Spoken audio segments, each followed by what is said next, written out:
తెచ్చుకుని వీడిగా చేసుకున్నాను. నన్ను ఉచితంగా నీ పాత్రగా చేసినందుకు స్తోత్రాలు అని రాయబడింది. అక్కడ ఈ వాక్య భాగంలో దేవుడు అని రాయబడ్డేది, కానీ మరి NIVలో అయితే అక్కడ ఫియర్ ఆఫ్ గాడ్ అని రాయబడి ఉంది. కనుక ఎవరికి మనం భయపడాలి అంటే నిత్యము దేవునికి భయపడి మనం ప్రవర్తించేవాడు ధన్యుడని దేవుని వాక్యము సెలవిస్తుంది. ప్రియమైన వాళ్ళారా, ప్రభువైన యేసుక్రీస్తు కూడా తన మొట్టమొదటి ప్రసంగంలో మనందరికీ తెలిసిందే, మత్తయి సువార్త 5వ అధ్యాయం చూసినప్పుడు 3వ వచనం నుంచి 11వ వచనం వరకు తను ఎవరెవరు ధన్యులన్న విషయాన్ని మాట్లాడుతూ వచ్చాడు. మత్తయి సువార్త మరి 5వ అధ్యాయంలో యేసు ప్రభు నోరు తెచ్చి ఇలా బోధించసాగినని సెలవిస్తూ మొట్టమొదటి తను ఏమని చెప్పాడంటే, ఆత్మ విషయమే దీనులైన వారు ధన్యులు, పరలోక రాజ్యము వారిది, దుఃఖపడేవారు ధన్యులు, ఓదార్చబడుదురు. అలాగే మరి కనికరం కలిగిన వారు ధన్యులు, వారు కనికరింపబడుదురు. నీతి కొరకు ఆత్మ తప్పులు గల వారు ధన్యులు, వారు తృప్తిపరచబడుదురు. హృదయ శుద్ధి గల వారు ధన్యులు, వారు దేవుని చూచెదరు. అలాగే నా నిమిత్తమై జనులను హింసించి నిందించి మీ మీద అబద్ధంగా మాటలు పలికినప్పుడు మీరు ధన్యులు, మీరు సంతోషించి ఆనందించుడి, పరలోకమందు మీ బహుమానము అధికమగునని. అలా ఒకటి మర్చిపోయిండొచ్చు నేను.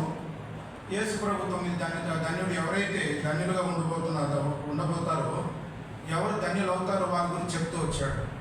అంతేకాకుండా ఇంకా మత్తయి సువార్తలో 2-3 విషయాలు అక్కడక్కడిగా 13వ అధ్యాయంలోను 23వ అధ్యాయంలో కూడా నా విషయమే అభ్యంతరం పడినవాడు కూడా ధన్యుడు అని సెలవిస్తూ వచ్చాడు. ఇంకొక చోట ఏమన్నా రాయబడిందంటే, మరి ఆయన చూచిన కన్నులు, ఆయన బోధ వినిన చెవులు ధన్యములైనవి.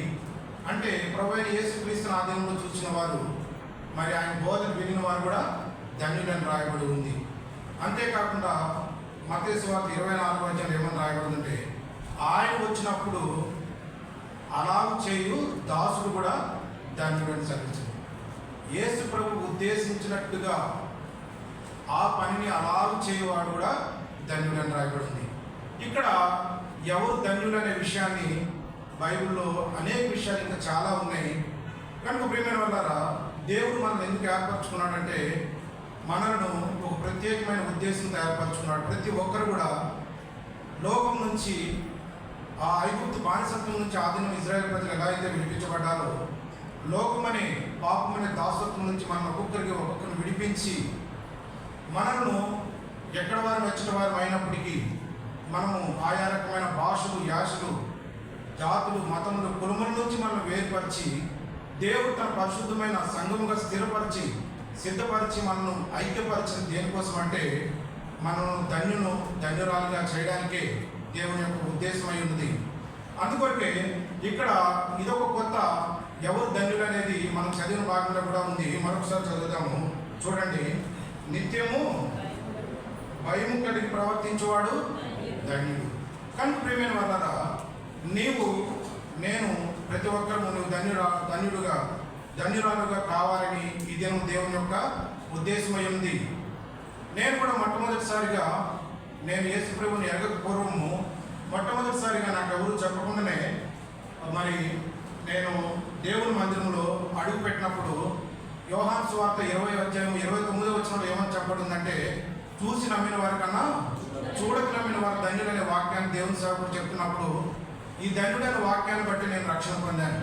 కనుక అదేనున్న తోమా అయితే నా చేతిలో ఉన్న గాయం చూసి, మరి యేసు ప్రభు పునరుత్థానుడని చెప్పినప్పుడు శిష్యులు చెప్పుకుంటున్నప్పుడు కూడా నేను ఆయన చేతిలో ఉన్న ఆ యొక్క గాయంలో నేను వేలు పెట్టి చూస్తే కానీ నేను నమ్మను అని మరి ఆయన చెప్తూ వచ్చాడు. అప్పుడు యేసు ప్రభు ఆ వ్యక్తి తను ఏర్పరచుకున్న వ్యక్తి మరలా అవిశ్వాసం కాకూడదని తన కొరకే ఒకసారి ప్రత్యక్షమై నువ్వు చేతుల్లో వేలు పెట్టి చెక్ చేసుకోమని చెప్పినప్పుడు, నా ప్రభువా నా దేవాన్ని సాగిలపడుతూ ఆ యొక్క అవిశ్వాసగా ఉండక నువ్వు మరి విశ్వాసం ఉండమని చెప్పి ఆ యొక్క తోమాతో మాట్లాడినప్పుడు నాకు కూడా యేసుప్రభు మాటలు చాలా సంతోషం అనిపించింది. అప్పుడు ఏమనిపించిందంటే, అవును కదా, మరి చూసి నమ్మిన వారి కన్నా చూడక నమ్మిన వారి ధన్యులని ఆ దినం దాసుడు బోధిస్తున్నప్పుడు, తోమా అయితే 3.5 సంవత్సరాలు యేసు ప్రభుతో ఉండి ఆయనతోనే తిరుగుతూ ఆయన అద్భుతాలు చేస్తూ ఆయన ఎక్కడ తింటుంటే అక్కడ ఆయనతో పాటు తిన్నాడు. ఆయన ఏది తాగితే అదే తాగాడు. ఆయన ఎక్కడ పడుకుంటే అక్కడే పడుకున్నాడు. ప్రతి ఆయన చేసిన అద్భుతాలు చూశాడు. చనిపోయిన వారిని సైతం లేపబడినప్పుడు చూశాడు. కుష్టి వారిని మరి బాగు చేసినప్పుడు కూడా చూశాడు. కానీ తను చెప్పిన మాటను ఉన్నట్టుగా నమ్మలేకపోయాడు. అయితే ఆ దినమున మరి దైవ సేవకుడు ఏమని చెప్పాడంటే, నువ్వు దినము నూతనంగా వచ్చావేమో, ఒకవేళ నీకు యేసు ప్రభువు తెలియదేమో, అయితే నీవు చూడక నువ్వు ఆయన గురించి ఎప్పుడు వినలేదేమో, నువ్వు ఈ దినము నమ్ముకుంటే నువ్వు ధన్యుడివి ధన్యురాలివి అని చెప్పినప్పుడు, నేను మొట్టమొదటిసారి దేవుని వాక్యం వినడమే మొదటిసారి అది. అప్పుడు నేను ప్రభావ నేను కూడా ధన్యుని అవ్వాలని అనుకున్నప్పుడు దేవుడు నన్ను ధన్యుడిగా చేశాడని నేను అనుకుంటున్నాను. కానీ ఆ విధంగా నేను కూడా యేసు ప్రభువుని నమ్ముకున్నాను. ఈ దినం కూడా ఎవరైనా మరి యేసు ప్రభువుని సొంత రక్షకుడుగా అంగీకరించి వారు హృదయంలో దేవునికి చోటిచ్చి నిత్యము భయం కలిగి ప్రవర్తిస్తే, ఒకవేళ నువ్వు యేసు ప్రభువులో ఉండొచ్చు, ఇక్కడ క్రిస్టియన్గా పుట్టి ఉండొచ్చు, మరి క్రిస్టియన్ మతం యొక్క పేరుని కలిగి ఉండొచ్చు, కానీ నీలో దేవుని భయం లేకపోతే నీవు ధన్యుడుగా కాలేవు. కనుక ప్రియమైన వాళ్ళరా, దేవుని వాక్యం ఏం సెలవిస్తుందంటే, దేవుని యందు భయభక్తులు కలిగి ఉండాలి. అది ఎప్పుడు ఒక దినము 2 దినాలు కాదు, నిత్యము కలిగి ఉండాలి, ఎప్పటికీ కలిగి ఉండాలని దేవుని యొక్క ఉద్దేశము. కనుక ఎవరైతే నిత్యము భయం కలిగి ప్రవర్తిస్తారో వారు ధన్యులు. ఈ దినమున దేవుడు నిన్ను అట్లా సిద్ధపరచాలని నిన్ను మరి ఆ విధంగా ధన్యుడిగా ధన్యురాలుగా చేయాలని ఈ యొక్క వర్తమానం నీ ముందుకు తీసుకొచ్చున్నాడు. కనుక ముందుకు వెళ్దాము. ఈ దినం మన అంశం ఏంటంటే, దేవుని యందు భయభక్తులు అది నిత్యము కలిగి ఉండేలా ఎలా ఉండాలి, దేవుని యందు భయభక్తులు కలిగి ఉండడం వల్ల మనకు వచ్చే ప్రయోజనాలు ఏంటి, దేవుని యొక్క ఉద్దేశం ఏంటి, ఇవన్నీ విషయాలు మనం ముందుకు వెళ్ళి చూద్దాం.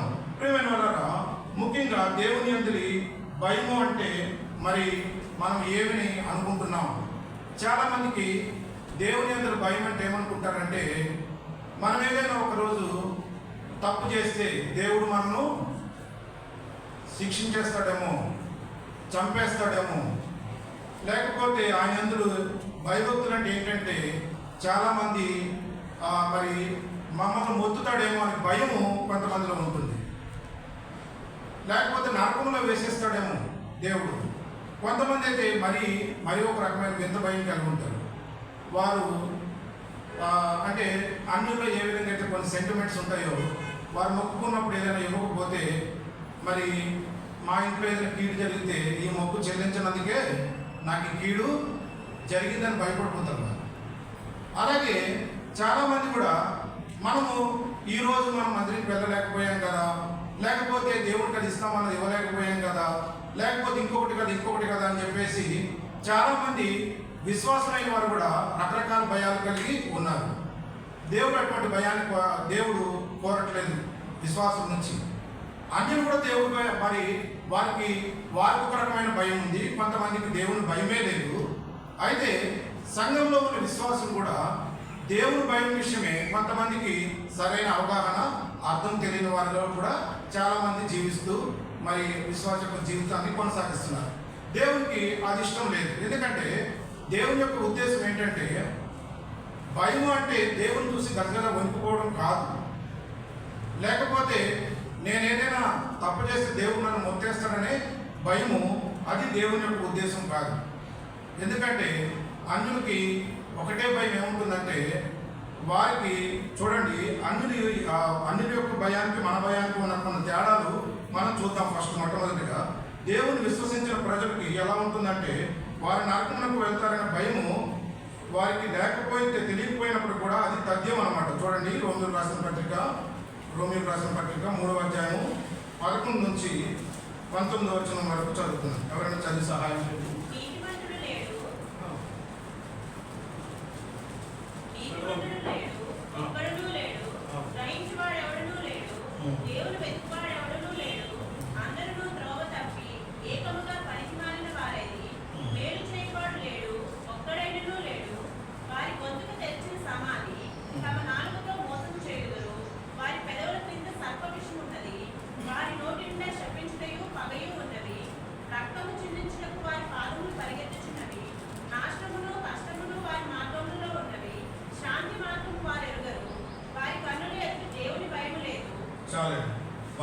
ఎదుట దేవుని భయము లేదు. ఎందుకంటే నీతిమంతుడు లేడు, ఒక్కడు లేడని దేవుడు చెప్తున్నాడు, దేవుని వెతుకువాడు లేడని చెప్తున్నాడు.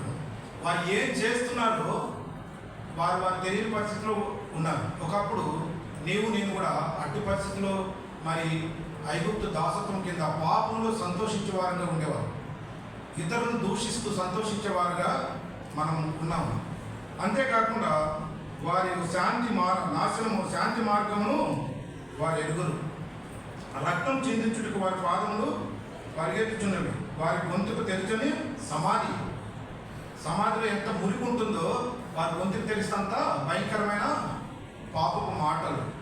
అంతేకాకుండా వారి కన్నులు ఎదుట దేవుని భయము లేదు. కనుక వారికి అక్కడ 19వ వచనం చూస్తే, ప్రతి నోరు మూయబడినట్లు సర్వలోకము దేవుని శిక్షకు పాత్రులగినట్లు ధర్మశాస్త్రము చెప్తున్న వాటన్నింటినీ ధర్మశాస్త్రం లోనైన వారితో చెప్పుతున్నదని ఎరుగుదుము. మనందరికీ తెలుసు, ఈ యొక్క ఎవరైతే దేవుని భయం లేక ప్రవర్తిస్తారో వారికి 19వ వచనం ప్రకారంగా దేవుని శిక్షకు వారు పాత్రలు అవుతారు.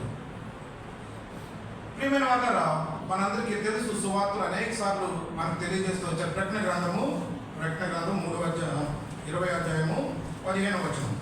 ప్రకటన గ్రంథం ఎవరు తీసేవారు?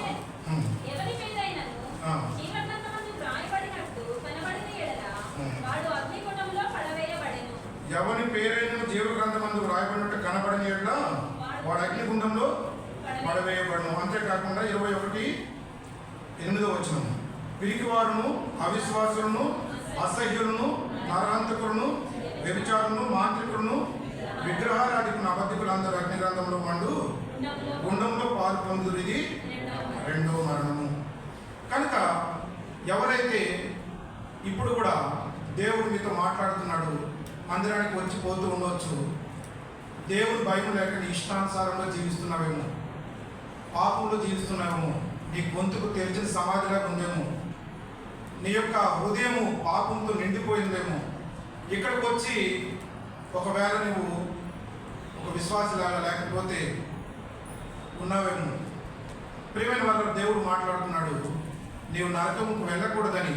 ఆయన నీ కొరకే దేవుని భయం నిత్యము కలిగి నువ్వు ధన్యుడిగా కావాలని దేవుడు ఉద్దేశమైంది కనుక నీవు నీ హృదయాన్ని దేవునికి ఇవ్వాలి. ఎందుకంటే మనం ఎవరికి భయపడాలని రాయబడిందంటే మత్తయి సువార్త 10వ అధ్యాయం 28వ వచనంలో అక్కడ ఏముందంటే, ఆత్మను దేహమును నశింపజేయడానికి మరిమిక్కిలిగా భయపడవని దేవుని వాక్యము. ఎవరు చదవండి, మత్తయి సువార్త 10వ అధ్యాయము 28వ వచనం.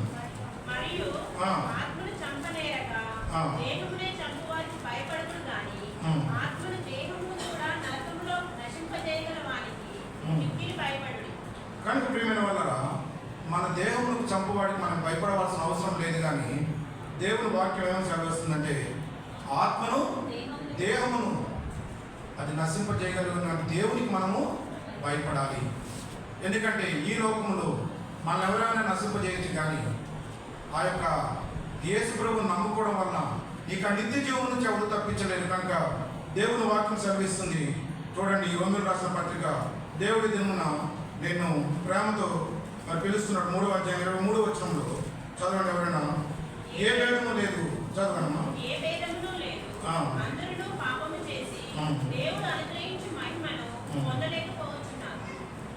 ఇక్కడ చూస్తే ఏ భేదము లేదు, అందరూ పాపము చేసి దేవుడు అనుగ్రహించి మహిమను పొందలేకపోతున్నారు.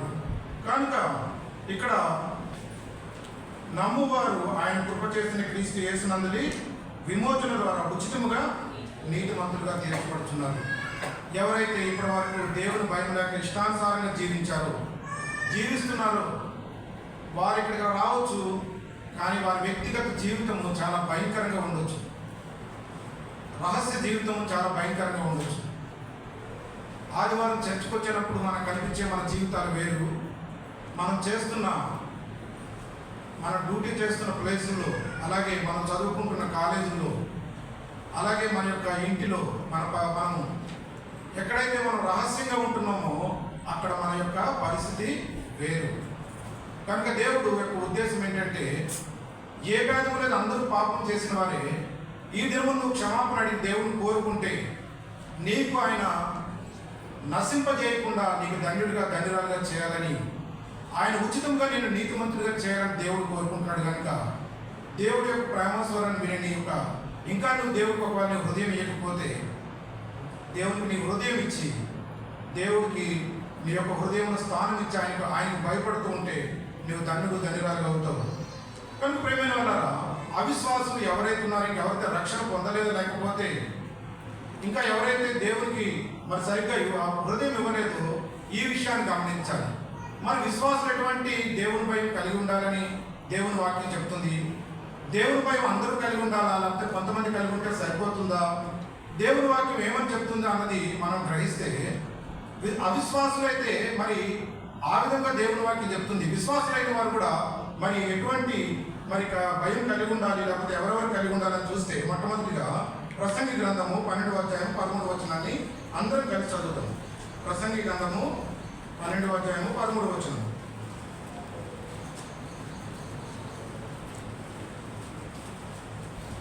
ఇదంతా విని అందరూ కలిసి చదువుతామండి. ఇదంతా వినిన తర్వాత దేవుని యందు భయభక్తులు కలిగి ఉండి ఆయన కట్టడను అనుసరించి నడుచుకోవాలని మానవ కోటికి ఇది. దేవుని యొక్క వాక్యం ఏం చెప్తుందంటే, మానవ కోటికి అంటే అందులో విశ్వాసులు అవిశ్వాసులనే తేడా లేదు. ప్రతి ఒక్కడు కూడా, జన్మించిన ప్రతి వ్యక్తి కూడా దేవుని యందు భయభక్తులు కలిగి ఉండాలని ఈ యొక్క దేవుని వాక్యము సెలవిస్తుంది. కనుక ప్రియమైన వాళ్ళ మనమందరం కూడా దేవుని యందు మరి భయభక్తులు కలిగిన వారంగా జీవించాలని, ఇది మానవ కోటికి విధి, తప్పనిసరి అన్నమాట. అది మన యొక్క డ్యూటీలో మనకి ఏ విధంగా ఉంటుందో మనం తప్పనిసరిగా దేవునికి భయపడాలనేది దేవుని యొక్క ఆజ్ఞగా మనము మరి అది గ్రహించాల్సిన అవసరం ఉంది. కనుక ప్రియమైన వాళ్ళరా, అందుకొరకే మనము దేవునికి భయపడి ఎప్పుడైతే జీవిస్తామో మన జీవితంలో దేవుడు ఎన్నో గొప్ప అద్భుత కార్యములు చేస్తాడు. దేవునికి భయపడిన వారికి వారి జీవితంలో కొన్ని మేలులు అది వారికి వ్యక్తిగతంగా వారు అనుభవించిన వారు అందరూ ఆనందిస్తారు. కనుక ప్రియమైన వారు, విశ్వాసైన మనందరం కూడా దేవుని యొక్క కనికరము పొందాలి అంటే ఆయన భయం మనకి అవసరం. అందుకోసమే లూకాసు వార్త 1వ అధ్యాయము 50వ వచనం చదవండి. లూకాసు వార్త 1వ అధ్యాయము 50వ వచనం.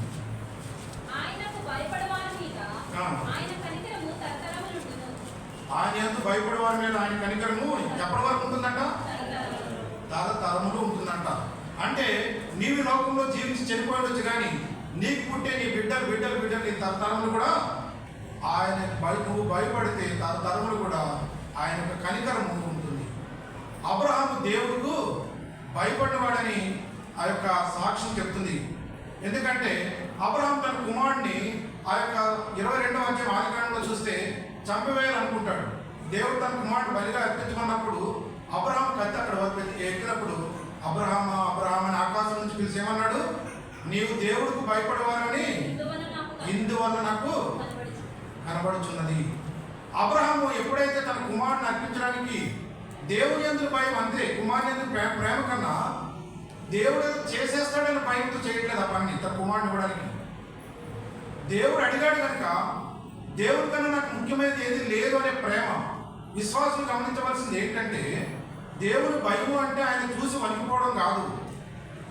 దేవుని భయము అంటే దేవుడు ఏదో చేసేస్తాడనే భయం కాదు. దేవుణ్ణి గౌరవించి హృదయపూర్వకంగా ఆయన ప్రేమించడము, ఆయన ఆరాధించడము, ఆయన విధేయత చూపడము, అదే దేవుని యందు భయం.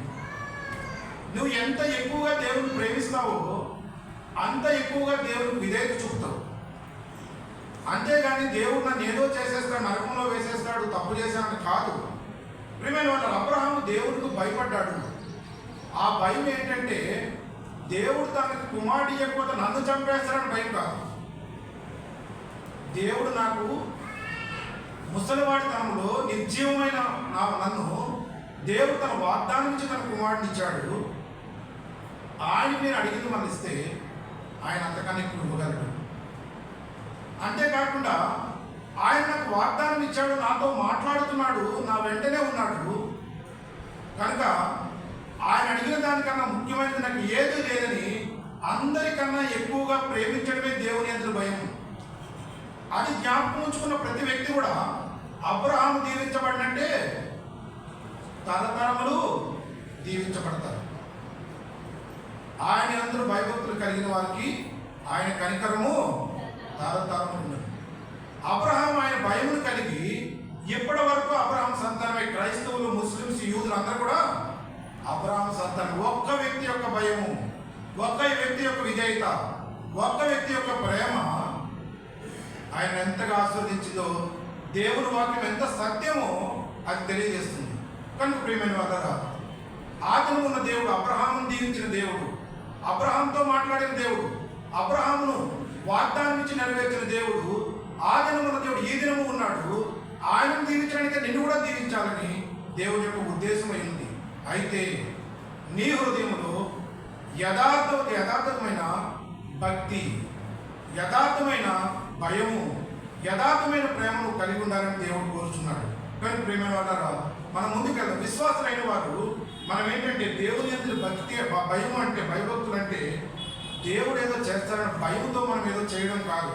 అయ్యో మన సండే రాలేదు కదా, ఈ దినం ఏమైపోతుందో అనుకోకుండా మనకు కొన్నిసార్లు ఏం జరుగుతుందంటే మన హృదయంలో సాతాను ఒక భయం పుట్టించినప్పుడు అనుకోకుండా మన ఇంట్లో కూడా అలాగే జరుగుతుంది. మొన్నటిసారి నేను సండే రాలేదు కాబట్టి మన ఇంట్లో ఇది కీడు జరిగింది అని చెప్పి దేవుని మీద ప్రేమతో కాకుండా ఏదో నాకు దేవుడు చేస్తాడని మందిరికి రావడం, మనం ఏదో డబ్బులు ఇవ్వకపోతే లేకపోతే ఏదో అయిపోయిందని చెప్పి అలాంటి భయం దేవునికి అవసరం లేదు. ఒకసారి ఎగ్జాంపుల్ చెప్తున్న జీవితంలో లోకముల ఆచారాలు మన ఇట్లా పీడిస్తాయి. మేము ఇల్లు కొనుక్కున్నాము కాజు రామారంలో ఉషామూరు ఎదురుగా, అదొక అపార్ట్మెంట్. ఇల్లు కొనుక్కున్న తర్వాత మేము ఇంట్లో సామాన్యాన్ని పెట్టుకున్న తర్వాత కొత్త ఇల్లు అన్నమాట. కొన్ని రోజులు అయింది, నెల 2 నెలలు అయింది. మా పక్కింటి ఆమె ఒక ఆమె వాళ్ళు కూడా వచ్చారు అమ్మపురం మీద. మేము ఒక సిలిండర్ తీసుకెళ్ళి ఈశాన్యం మూల పెట్టాం. మాకు ఆజ్ఞాయం ఈశాన్యం అంటే కూడా తెలియదు, మేము అలా బ్రతికాం. ఈశాన్యం మూల పెట్టాం. ఆవిడ వచ్చింది, అయ్యో అమ్మ ఈశాన్యం మూల ఎందుకు పెట్టు, అసలే ఈ సిలిండర్ బరువు ఉంది కదా తీసేయమ్మా అని చెప్పి సిస్టర్తో అన్నమాట. అనగానే సిస్టర్కి ఏమవుతుంది అని అన్నాను.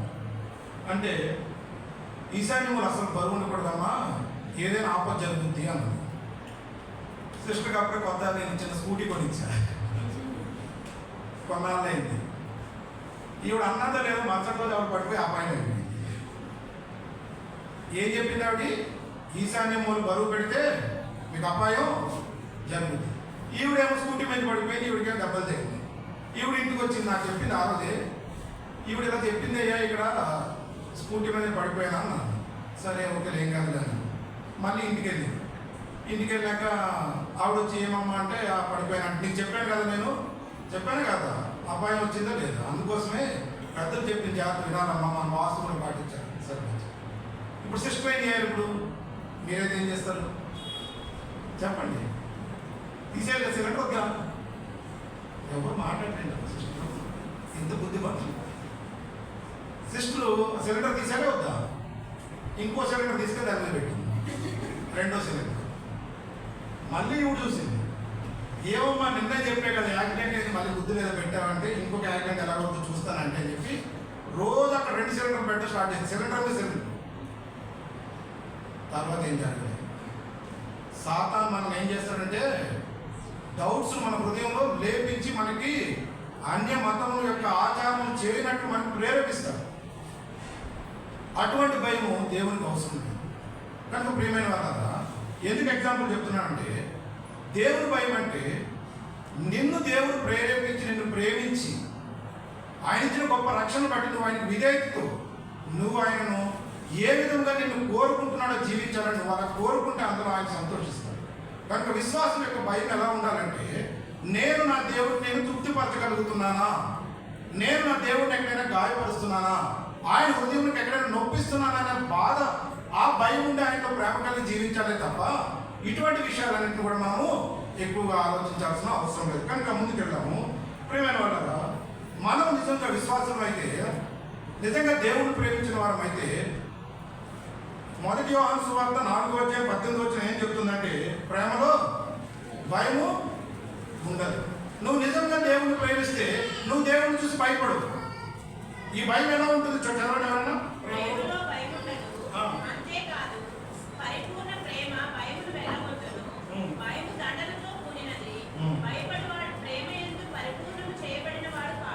చాలే ఇక్కడ ఏమవుతుందండి క్లియర్గా, నిజంగా మనం దేవుని ప్రేమిస్తే ఆ ప్రేమ ఏం చేస్తాడు, మనము ఆ భయమును వెళ్ళగొట్టేస్తుంది. కనుక ఒకవేళ నీకు పరిపూర్ణమైన ప్రేమ లేకపోతే నీకు అంటే భయము, దేవుని యొక్క భయము లేదు, అన్ని విషయాలకు నువ్వు భయపడుతుంటావు. నీకు దేవుడు ఉంటే భయం ఎందుకు అసలు? అనేక సార్లు దేవుడు బైబిల్లో భయపడకు నేను నీకు తోడై ఉన్నాను, భయపడకు నీకు నేను తోడై ఉన్నానని ఎన్నిసార్లు వాగ్దానం మనకిస్తున్నాడు. కనుక నిజమైన విశ్వాసం ఏంటంటే ఏదో ఆపదలు జరుగుతాయని భయపడడం కాదు, దేవుణ్ణి ప్రేమించాలి. ఆ ప్రేమ మన ఏమైంది, భయాన్ని వెళ్ళగొడుతుంది. కనుక ప్రియమైన వాళ్ళారా, ఒక తండ్రి పిల్లల మధ్యలో ఉన్న ఆ యొక్క అనుబంధమే దేవునికి మనకి మధ్యలో ఉన్న అనుబంధంగా ఉంటుంది. కనుక విశ్వాసులమైన మనము ధన్యురాలం అవ్వాలని, దేవుని చేత ఆస్వాదించబడాలి అంటే ముఖ్యంగా నా తండ్రిని, నా దేవుడిని, నన్ను రక్షించుకున్న నా గొప్ప రక్షకుడిని నేను అనుదినం సంతోషపెట్టగలుగుతున్నానా? నా హృదయంలో ఆయన భయపడుతున్నానా? నేను చేస్తున్న పనులు ఆయనకి ఇష్టంగా ఉన్నాయా లేవన్నది నన్ను నేను ప్రతిదినం పరీక్షించుకోవాల్సిన అవసరం ఉంది. ఆ భయాన్ని చూసి దేవుడు ఎంతో సంతోషిస్తాడు.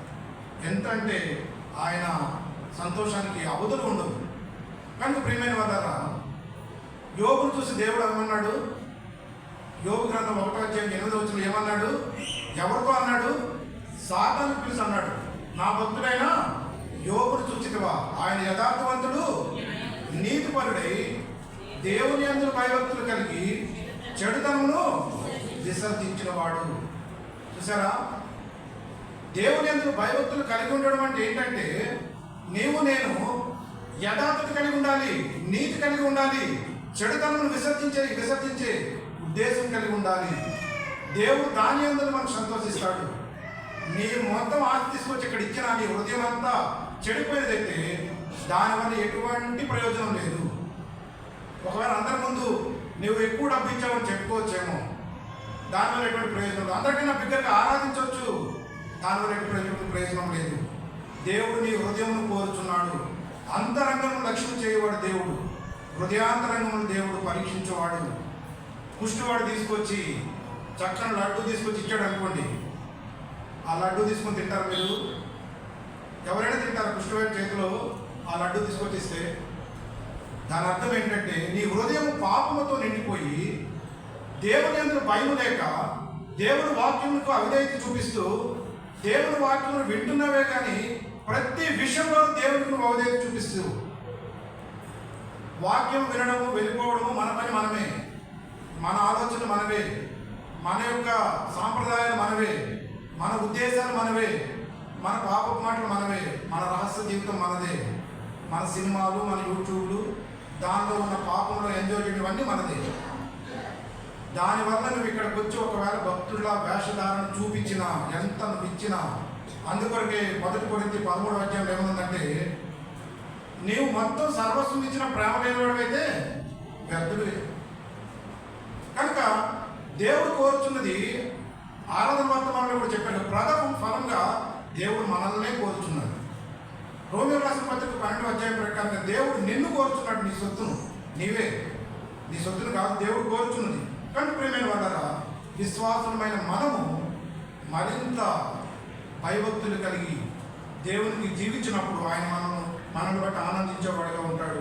కనుక మనం చూసాం కదా, యోగ గ్రంథం గురించి నేను చదివి చెప్పాను. అలాగే సామెతల గ్రంథంలో 2 రెఫరెన్స్ చెప్పుకొని ముందుకు వెళ్ళిపోతాను, ఎందుకంటే ఇవాళ కొంచెం రెఫరెన్స్ ఎక్కువ ఉంది. సామెతల గ్రంథము 8 లేకపోతే 1 ఫస్ట్ 7 చదవండి. దేవుని యందు భయభక్తులు అంటే మనకు తెలిసిన వాక్యమే.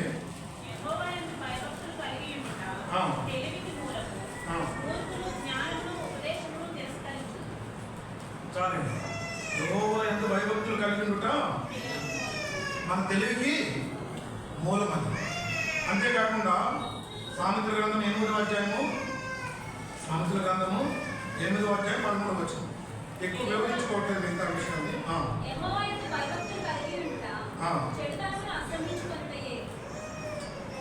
చదువు. యెహోవా యందు భయభక్తులు కలిగి ఉన్న చెడుతనమును అసహించుకున్నట్టే.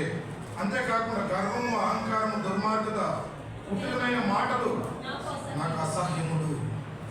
దేవునికి ఏ అసహ్యములో తెలుసుకుని జీవించడమే దేవుని యందు భయభక్తులు కలిగి ఉండడము. అంతేకాకుండా చూడండి 16వ అధ్యాయము 6వ వచనం.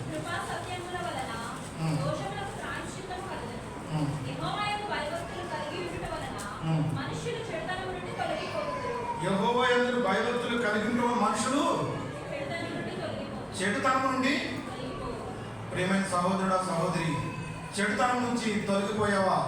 లేకపోతే దానిలోనే ఉన్నావా? దేవుని యందు భయభక్తులు అంటే ఏంటంటే చెడుతనం నుంచి తొలగిపోవడమే. ఆదికాండం 39వ అధ్యాయం 9వ వచనం చూస్తే యోసేపు తెలుసు కదా మనందరికీ. ఆ యొక్క బాధ్యత ఏమన్నాడు తన యజమానురాలి బాధ్యతో?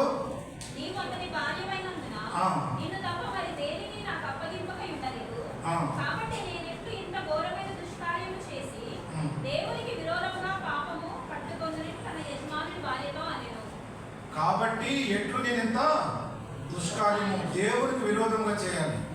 కనుక ఆయన చెడుతనము ఆయనకు వెంటాడుతూ ఉంది, పాపము చేయడానికి శోధిస్తూ ఉంది. కానీ ఆయన దానిని చెడుతనం నుంచి దూరం అయిపోయాడు. మనలాగా బైబిల్ స్టడీ లేదు, మనలాగా ఆరాధన క్రమం లేదు, అక్కడ ఏమీ లేదు, బైబిల్ కూడా లేదు.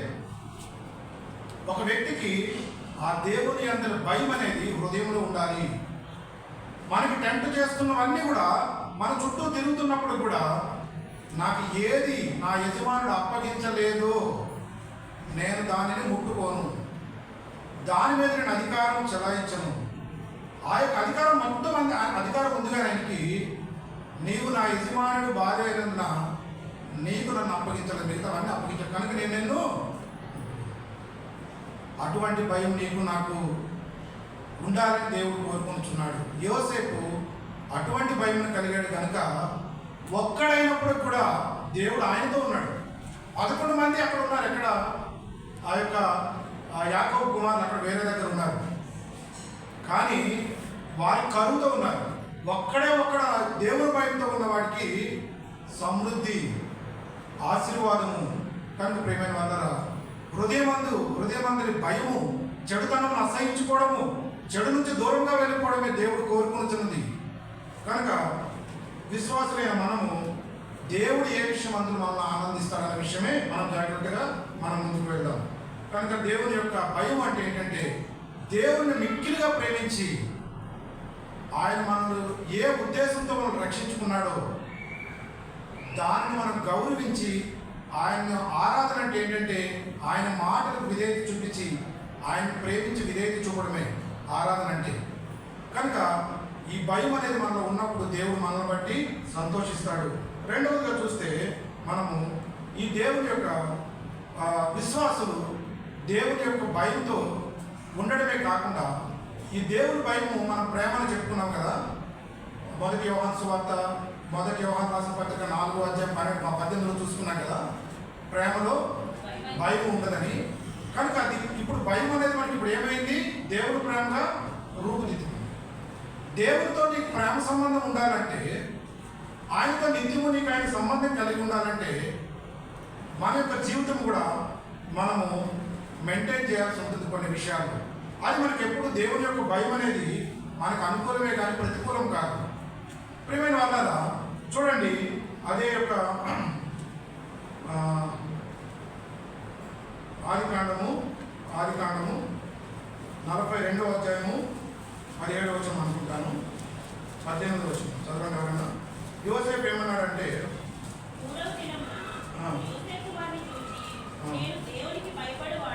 నేను దేవునికి భయపడువాడును.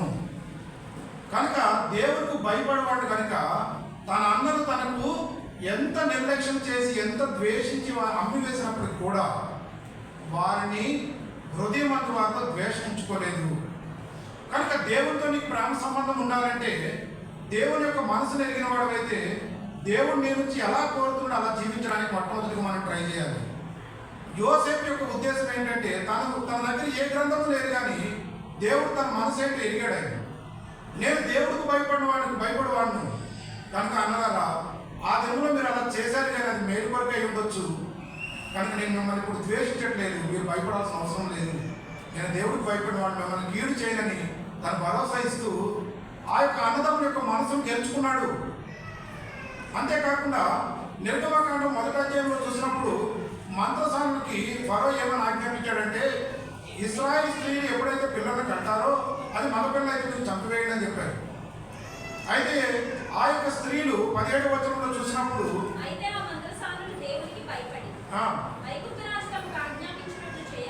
ఐగుప్తు రాజు తనకు ఆజ్ఞాపించినట్లు చేయక వాళ్ళు ఏం చేశారంటే, వారి యొక్క రాజు ఫరో ప్రపంచానికే రాజు అంతటోడు అయినా కూడా అట్లా చేయక దేవుని యొక్క మాటకు విలువిచ్చేవారు అపవిత్రమైనవి, అనైతికమైనవి, అక్రమమైనవి దేవుడు కాక వేరే ఎవరైనా చెప్పిన దానికి వారు ఇష్టపడరు, వారు దాన్ని చేయరు, భయపడరు. అంతేకాకుండా 22వ వచనంలో ఏమనుందంటే, చదవమ్మా 22వ వచనంలో.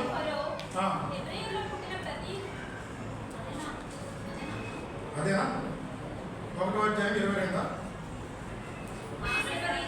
వచనం, క్షమించండి 20. దేవుడు ఆ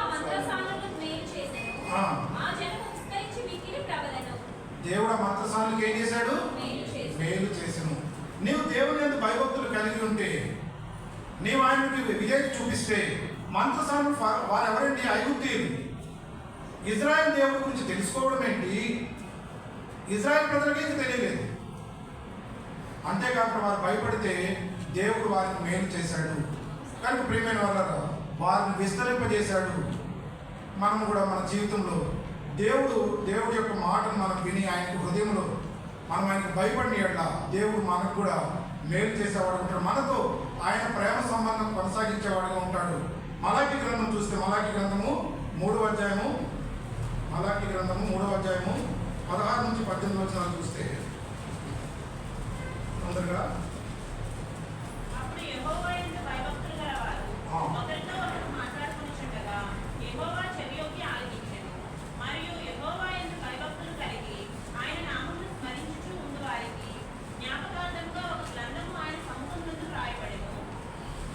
ఇక్కడ చూస్తే యెహోవా యందు భయభక్తులు గలవారు ఒకరితో ఒకరు మాట్లాడుకుంటుండగా యెహోవా చెవియొగ్గి ఆలకించెను. దేవుడు బిడ్డలు ఒకరొకరు మాట్లాడుకుంటాట, ఆయన చెవియొగ్గి వచ్చి మన మధ్యలో ఉంటున్నాడు. ఈ భయం ఉందనుకోండి మనలో, మనం ఏం మాట్లాడుతున్నామో మనం జాగ్రత్తగా మాట్లాడుతున్నాం. ఎవరి మీద మాట్లాడుతున్నామో జాగ్రత్త కలిగి మాట్లాడుతున్నాం. ఈ వాక్యాలు మనం విని మనం హృదయంలో తీసుకోవట్లేదు కనుక మన ఇష్టానుసారంగా మనం మాట్లాడుతున్నాం. యెహోవా యందు భయభక్తులు కలవారు మాట్లాడుతుండగా ఆయన వచ్చి చెవి యొగ్గి ఆలకిస్తున్నాడు, వింటున్నాడు. కనుక యెహోవా దేవుడైన తండ్రి కుమార పరిశుద్ధాత్మ దేవుడితో నీకు ఎప్పటికీ నిత్యమైన ప్రేమ సంబంధం కంటిన్యూ అవ్వాలంటే నీ మాటలు దేవునికి వినసొంపుగా ఉండేటట్టు, నీ యొక్క మాటలు భక్తిపరమైన సంభాషణ మాత్రమే నీవు కలిగి ఉండాలి. నీ ఇష్టానుసారంగా నువ్వు మాట్లాడకూడదు. కనుక ప్రియమైన వాళ్ళగా ఈ వాక్యం ఏం చెప్తుందంటే, మొట్టమొదటిగా మనం చదివిన భాగం ఎక్కువ వివరించడానికి టైం లేదు కనుక దేవుని యొక్క భక్తులు భక్తియుతమైన సంభాషణ మాత్రమే చేయాలని మొట్టమొదటిగా చెప్తుంది. అలాగే రెండవది చూస్తే చెవి మరియు చదవమా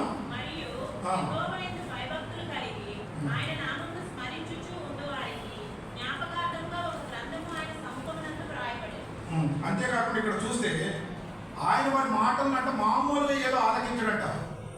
ఏదో వారు మాట్లాడుకుంటారు, మన ఇద్దరు మాట్లాడుకుంటే ఏం చేస్తాం, మనం ఏం మాట్లాడుకుంటాం మనకి ఎందుకమ్మా, మనం పోదాం పదని వెళ్ళిపోతూ ఉంటాం. ఏదో మాట వినిపిస్తే తర్వాత దాన్ని ఇంకో మాట అనుకుని ఇంకోలో చెప్తాం. మనం అలాంటి వాళ్ళు, మనం అంత తెలివైన వాళ్ళు. మనకి వినిపించేది ఒకటి, మనం చెప్పేది ఒకటి. కానీ ఇక్కడ దేవుడు అంట వాళ్ళు మాట్లాడుకున్న మాట స్పష్టంగా వింటాడు, శ్రద్ధగా వింటాడంట.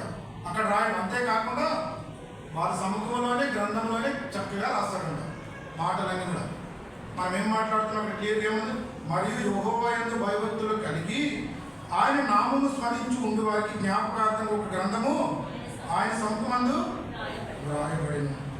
కనుక ప్రియమైన వాళ్ళారా, ఒక గ్రంథం రాయబడుతుందని మనము భయం కలిగి మనం జీవించాలి. ఎందుకు? దేవుని యొక్క ఉద్దేశం ఏంటంటే అక్కడ చూడండి, ఆయనను నేను 17 వచనం చదువుతున్నాను. నేను నియమింపు దినము రాక వారు నా వారే నా స్వకీయ సాంపత్యమైందురు. తండ్రి నన్ను సేవించు కుమారుని కనినట్టు నేను వారిని కనికరించిన సైన్యుని అధిపతి యెహోవాకు సెలవిచ్చుచున్నాడు. ఇక్కడ దేవుని యొక్క ఉద్దేశం ఏంటంటే, వారి మాటలు వినడానికి దేవుడికి ఏం పని లేదా? దేవుడు ఏమైనా లేకపోతే శాడిజమా, లేకపోతే వేరే వారు మాట్లాడుకుని మనం ఎందుకు వినాలి అనే అలాంటి తలంపు కాదు ఇక్కడ ఉద్దేశం.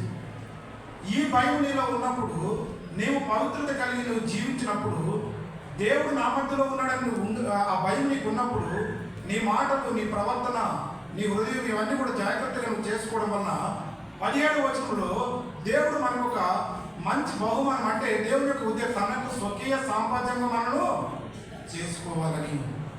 దేవుని యొక్క ఉద్దేశం ఏంటంటే, ఆయన మొట్టమొదటిగా నిర్గమకాండము 19వ అధ్యాయంలో మొట్టమొదటిగా మోషేకి చెప్పాడు.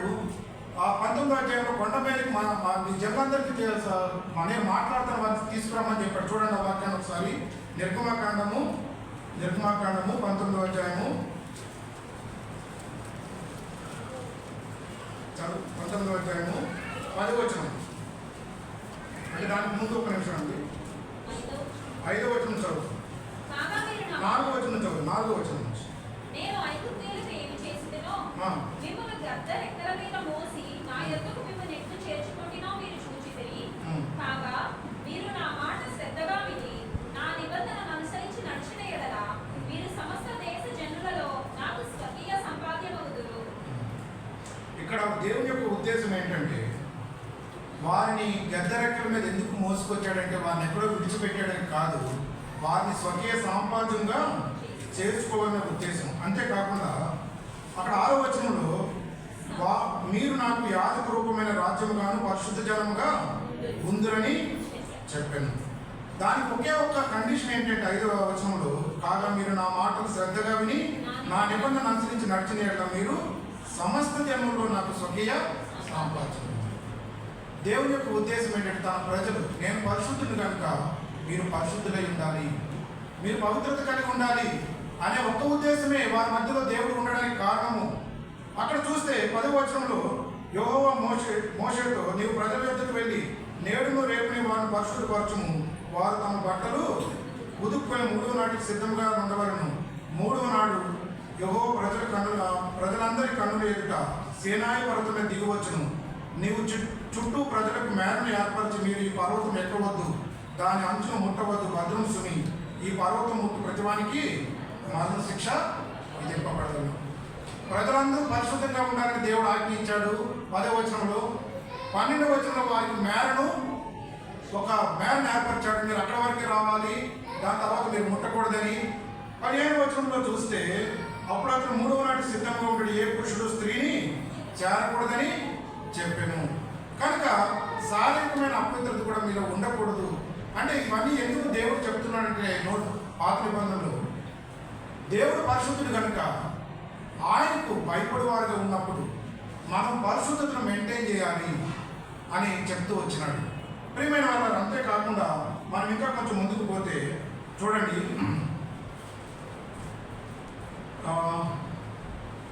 19వ వచనం నేను చదువుతున్నాను. ఆ బూరధ్వని అంతకంతకు బిగ్గరగా మ్రోగెను.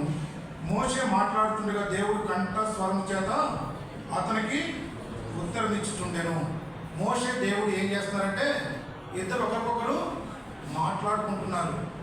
అదే 33:11 చూస్తే వారిద్దరు అంటే ఎలా మాట్లాడుతున్నారు? 33 నిర్గమకాండం 33:11 అధ్యాయం.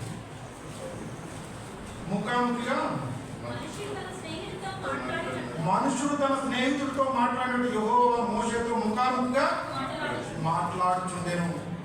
కనుక దేవుని యొక్క ఉద్దేశం ఏంటంటే, తన ప్రజలతో స్నేహితుని వల్లే మాట్లాడాలి. అంటే దేవుని ప్రజలు పరిశుద్ధమైన జీవితాన్ని జీవించడానికి పరిశుద్ధమైన మాటలు మాట్లాడాలి, పరిశుద్ధమైన ఆలోచన కలిగి ఉండాలి. ఇది దేవుని యొక్క ఉద్దేశము. వారు స్వకీయ సాంపాద్యమై ఉండాలని దేవుని యొక్క ఉద్దేశము. దేవుని భయము ఆయన ప్రేమను నువ్వు తెలుసుకుంటే, ఆయన ప్రేమించడం తెలుసుకుంటే, ఆయనతో ప్రేమను నువ్వు కంటిన్యూ చేయాలి అనుకుంటే, నీ నా జీవితంలో దేవుడు కోరుతున్నది ఏంటంటే పరిశుద్ధమైన జీవితము, పరిశుద్ధమైన మాటలు, పరిశుద్ధమైన ఆలోచనలు, వీటన్నిటిని దేవుడు కోరుతున్నట్టుగా మనం చూస్తాం. ఇంకా చూస్తే ఇదే అధ్యాయంలో ఒక మాట నాకు కొంచెం ఆశ్చర్యం అనిపించింది. చూడండి, 22వ వచనంలో, 19వ అధ్యాయం 22వ వచనంలో, మరియు యెహోవా వారి మీద పడకున్నట్లు యెహోవా యొద్దకు చేరి యాజకులు తమను తామే పరిశుద్ధపరచుకున్నామని మోషేతో చెప్పగా, మోషే యెహోవాతో సరిపోతుంది. 22వ వచనంలో చూస్తే ఇప్పుడు ఏమన్నాడంట, యాజకులను కూడా పరిశుద్ధపరచుకోమన్నాడు. ఇక్కడ మనం ఒక విషయం గమనిస్తే అసలు అప్పుడు యాజకులు ఉన్నారా? యాజకులు ఉన్నారు. అప్పుడు యాజకులు ఎప్పటి నుంచి స్టార్ట్ అయ్యారు? నిర్గమకాండం 28వ అధ్యాయంలో మొట్టమొదటిసారిగా అహరోన్ని 28, 24 అహరోను మొట్టమొదటిగా యాజకుడిగా చేశాడు. ఇక నిబంధన ఇవ్వలేదు దేవుడు, కానీ యాజకులను పరిశుద్ధపరచు. నాకు అనిపించింది, ప్రభు అక్కడ యాజకులే లేదు కదా, మరి ఏంటి అంటే, ఇజ్రాయెల్ ప్రజలు విడిపించిన తర్వాత మోషేతో పాటు దేవుడు కొంతమంది ఆ పవిత్రంగా ఉండేవారు, పవిత్రంగా ఉండి మోషేతో పాటు కొంతమంది పెద్దలైన వారు కూడా సమాజం నడిపించడంలో వారి పాత్రను వారి యొక్క భాగమును వారు తీసుకుని సహాయం చేస్తూ వచ్చారు. కనుక ప్రియమైన వాళ్ళారా, మోషే మామ కూడా వచ్చి ఇద్దరు వచ్చి అన్నాడు, నువ్వు ఒక్కడివి ఇవన్నీ చూస్తే నువ్వు చాలా ఇబ్బంది పడతావు, కొంతమంది నియమించుకొని నువ్వు అని చెప్తా సలహా ఇస్తూ కూడా ఇచ్చాడు. ఈ విధంగా ఆ సమాజం అంతటి 25-30 లక్షల మందిని నడిపించడానికి, కొంతమందిని దేవుని సేవ చేయడానికి కూడా మోషే బహుశా ఎన్నుకుని ఉండొచ్చు.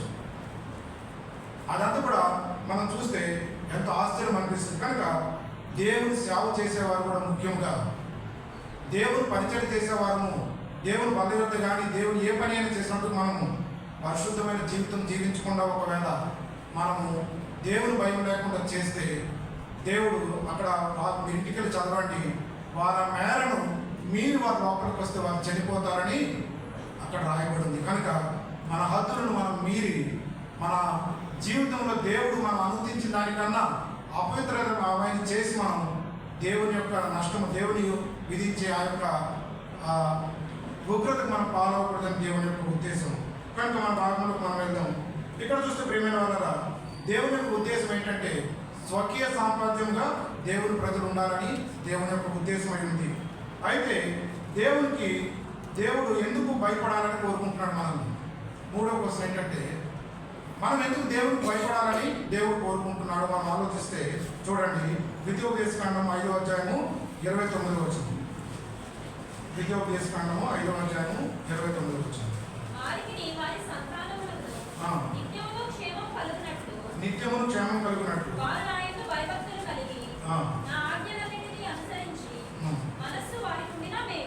చాలు. అలాగే ఇర్మియా గ్రంథము 32వ అధ్యాయము, ఇర్మియా గ్రంథము 32వ అధ్యాయము 40వ వచనం. నేను వారికి మేలు చేయటం మానకుండానట్లు నిత్యమైన నిబంధనలు వారితో చేయుచున్నాను, వారు నన్ను విడవకుండానట్లు వారి హృదయంలో నా యొక్క భయభక్తులు పుట్టించను, వారికి మేలు చేయటం వారి యందు ఆనందించుతున్నాను. ఆ తర్వాత మనం అందరం కలిసి చదువుతాం. నా పూర్ణ హృదయంతోనూ నా పూర్ణ ఆత్మతోనూ ఈ దేశంలో నిశ్చయముగా వారిని నాటెదను. ప్రభువైన మరి యెహోవా దేవుడు తన ప్రజలందరికీ ఇచ్చిన ఆజ్ఞలు ఏంటంటే, మీరు మీ పూర్ణ హృదయంతో, మీ పూర్ణ ఆత్మతో, మీ పూర్ణ బలంతో నన్ను సేవించడం చెప్పిన దేవుడు ఇక్కడ ఏం చెప్తున్నాడంటే, మనకు మేలు చేయడానికి ఈ యొక్క మనం భయం కలిగి ఉండాలని దేవుడు వాళ్ళకి భయం అనేది నేర్పిస్తానన్నాడు. అంతేకాకుండా వారికి మేలు చేయడానికి వారిని ఆనందించుతున్నాను, నా పూర్ణ హృదయంతోనూ నా పూర్ణ ఆత్మతో ఈ దేశంలో నిశ్చయముగా వారిని నాటెదను. ప్రియమైన వాళ్ళారా, దేవుని యొక్క ఉద్దేశం ఏంటంటే, మనల్ని దేవుడు తన పూర్ణ హృదయంతో, ఆయన పూర్ణ ఆత్మతో మనను నాటి భవిష్యత్తు కొరకే మనల్ని ఆస్వాదించాలని, తరతరములు ఆ కనికరం మన పైన ఉండాలని దేవుడి యొక్క కోరిక. మనము దేవుడిని హృదయపూర్వకంగా ప్రేమించాలని దేవుని యొక్క ఉద్దేశం. అంతేకాకుండా మనం ఈ భయభక్తులను ఏ విధంగా నేర్చుకోవచ్చు అన్నది బైబిల్లో కొన్ని రిఫరెన్స్ మాత్రమే నేను ఈరోజు చూపిస్తాను. చూడండి, ద్వితీయోపదేశకాండము 17వ అధ్యాయము, ద్వితీయోపదేశకాండము 17వ అధ్యాయము 22వ చివరిలో ఉంటుంది చదవసారి. తమ దేవుడైన యెహోవాకు భయపడి ఆ, ఈ ధర్మశాస్త్ర వాక్యములన్నిటినీ ఆ. ఈ కట్టడలను అనుసరించి నడువ నేర్చుకొనుటకు అతడు తాను బ్రతుకు దినములన్నిటను ఆ గ్రంథంలో చదువుచుండవలెను. కనుక నాకు భయపడి ఈ ధర్మశాస్త్ర వాక్యం అన్నింటి కట్టను అనుసరించి నడుచుకుంటూ అతడు బ్రతుకు దినములన్నింటి గ్రంథము చదువుతుండవలను. ఎక్కడ నేర్చుకుంటామంటే అనుదినము మనము దేవుడు మాటలు ప్రతిదినము చదవటం వలన దేవుడి యందు భయం మనము నేర్చుకుంటాము. అంతేకాకుండా చూడండి సామెతల గ్రంథము 2వ అధ్యాయము 1 నుంచి 5 వచనాలు చూస్తే, నా కుమారుడా, ఆ. నీవు నా మాటలను అంగీకరించి నా ఆ. ఆజ్ఞలను నీ యొద్ద దాచుకొనిన యెడల, ఉమ్. జ్ఞానంలో నీ చెవియొగ్గి హృదయపూర్వకంగా వివేచనను అభ్యసించిన యెడల, ఉమ్. తెలివికై మొరపెట్టిన యెడల, వివేచనకై మనవి చేసిన యెడల, వెండిని వెతికినట్లు దాన్ని వెతికిన యెడల, దాచబడిన ధనమును వెతికినట్లు దాన్ని వెతికిన యెడల, యెహోవా యందు భయభక్తులు కలిగి ఉండుట ఎట్టిదో నీవు గ్రహించెదవు. దేవుని గూర్చిన విజ్ఞానం నీకు లభించును. చాలండి. మనము వీటిని గురించి వివరించుకోలేము. మనం అంటే మీకు రిఫరెన్స్ చెప్పి నేను ముందుకు వెళ్ళిపోతాను. కనుక మనం దేవుని యందు భయభక్తులు అనేది వెండిని వెతికినట్లు దాన్ని వెతికిన యెడల, దాచబడిన ధనము వెతికినట్లు దాన్ని వెతికిన యెడల, యెహోవా యందు భయభక్తులు కలిగి ఎట్టిదో నీవు గ్రహించదు. కనుక దేవుని యందు భయభక్తులు అంటే మనము దేవుణ్ణి ఎంతవరకు అనుదినము తృప్తిపరచగలుగుతున్నాం అన్నది మనకు మనం ప్రశ్నించుకోవడమే. కనుక దేవుని యొక్క వాక్యం చదవడం మనల్ని మనం డైలీ ఈరోజు బల్లలో చేయవేయడమే కాదు, ప్రతిదినం కూడా ఆత్మ సంబంధంగా బల్లలో చేయవేసి మనం ఆయన యొక్క మన కొరకే కలువరి శిలువలో చనిపోయిన ఆ యేసుక్రీస్తుని జ్ఞాపకం చేసుకొని, నేను మరలా ఒకవేళ పాపం చేస్తే నా ప్రభువుని బహిరంగంగా సిలువ వేస్తున్ననే ఆ యొక్క బాధ నీలో కలిగి ఉంటే, నీవు చెడుతనం అసహించుకుంటే నీ యొక్క జీవితం మారిపోతుంది. కనుక ప్రియమైన వాళ్ళారా, మనం దేవుని యందు భయభక్తులు కలిగి ఉండడం వల్ల తరతరములు మన జీవితం అంతా కూడా దండిరాలుగా అవుతాము. మనం కొన్ని మాటలు చూసుకొని ముందుకెళ్దాము. చూడండి, దేవునికి భయపడినప్పుడు మన యొక్క వ్యక్తిగత జీవితానికి, మన కుటుంబ జీవితానికి కలిగే మేలు ఏంటనేది కంటిన్యూ ఒక 5-6 రిఫరెన్స్ చదివేసి మనం ముందుకు వెళ్ళిపోతాం. అదే సామెతల గ్రంథంలోనే ఒకటి, సామెతల గ్రంథము 19వ అధ్యాయం 23వ వచనం. ఓన్లీ రిఫరెన్స్ మాత్రం అందరూ తీయండి దయించి. సామెతల గ్రంథము 19వ అధ్యాయము Proverbs 19:23. యెహోవా యందు భయభక్తులు కలిగి ఉండుట ఆ. జీవ సాధనము. చదువు. అది కలిగిన వాడు తృప్తుడై ఆ. అపాయం లేకుండా బ్రతుకును. అది కలిగిన వాడు తృప్తుడే, అపాయం లేకుండా బ్రతుకు. ముఖ్యంగా యెహోవా యందు భయభక్తులు కలిగి ఉండటం జీవ సాధనము. మనం జీవించట్లో మనము అదొక సాధనముగా మనం చేయబడి ఉండాలి. కనుక ప్రియమైన వాళ్ళ ఎవరైతే యెహోవా యందు భయభక్తులు కలిగి ఉంటారో వారిని మనం చూడొచ్చు, క్లియర్గా తెలిసిపోతుంది వారి జీవితం. ఎలా అంటే జీవ సాధనం అంటే ఏంటంటే, మన జీవితంలో ఆయన యందు భయభక్తులు కలిగి మన యొక్క ప్రవర్తన మారిపోతుంది, మన మాట తీరు మారిపోతుంది, మన వస్త్రధారణ మారిపోతుంది, మన యొక్క డబ్బులు ఖర్చు పెట్టే విషయంలో కూడా మనం ఏ విధంగా మనకి దేవుడు ఇచ్చిన డబ్బుని ఖర్చు పెడుతున్నాం అనే విషయాన్ని అది కూడా తెలుసుకుంటాం. జలసాలు చేస్తున్నామా, లేకపోతే విచ్చలవిడిగా మనం ఖర్చు చేస్తున్నామా, దేవుడు ఇచ్చిన దాన్ని జాగ్రత్తగా ఖర్చు చేస్తున్నాం అనే విషయాన్ని తెలుస్తుంది. మనం కోరుకుంటున్న లగ్జరీస్ లైఫ్ అది తెలియజేస్తుంది మీరు దేవుని యందు భయభక్తులు కలిగి ఉన్నారా లేదని. అలాగే అన్ని విషయాలు మనం చూస్తే మనము వారి యొక్క మాట తీరు, వారి ప్రవర్తన, వారి హృదయ ఆలోచనలు, వారి చూపులు ఇవన్నీ చూసినప్పుడు వారి యొక్క జీవ సాధనం అంటే వారి యొక్క జీవితాన్ని రోజు రోజుకు ఎక్సర్సైజ్ చేసినప్పుడు బాడీ ఎట్లయితే ఒక మంచి షేప్లోకి వస్తుందో, జీవ సాధనం దేవుని యందు భయభక్తులని ఏం చేయాలంటే నీ జీవితముని ఒక స్ట్రైట్ మంచి నడవడిలోకి తీసుకొస్తుంది. నీ ప్రవర్తన మారిపోతుంది. ఒకప్పుడు నీ మాట తిరిగినట్టు ఉండదు. ఇవన్నీ కూడా నీ జీవితాన్ని మార్చివేస్తుంది. ఇది మనకు కలిగిన మొట్టమొదటి మంచి ఫలితం. అంతేకాకుండా మనం చూస్తే Proverbs అదే సామెతలు 14వ అధ్యాయము 26-27.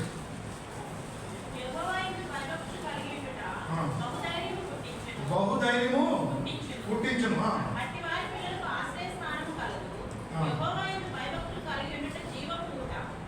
చూడండి, దేవుని యందు భయం ఇప్పుడు మనకి ఏం చేస్తుందంట? మనకి భయాన్ని కలిగి పుట్టించేది, ధైర్యం పుట్టిస్తుంది. కనుక నువ్వు దేవుడికి భయపడితే నీకు ధైర్యం ఎక్కువైపోతుంది. అంతేకాకుండా మన పిల్లలకు ఏమవుతుందంటే ఆశ్రయిస్తాను.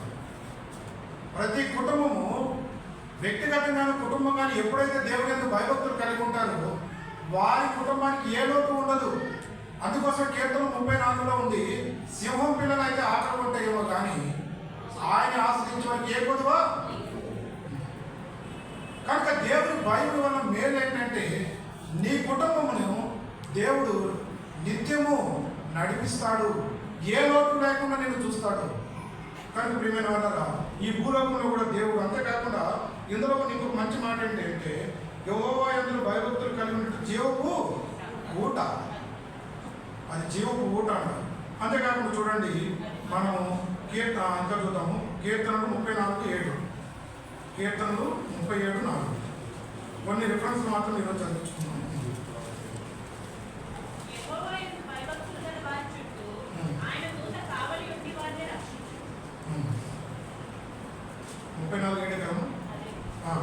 కనుక మనం యెహోవా యందు భయభక్తులు కలిగి ఉండడం వలన దేవుని యొక్క దూత మనకి ఏం చేస్తుందంట, కావలుగా ఉంటుంది.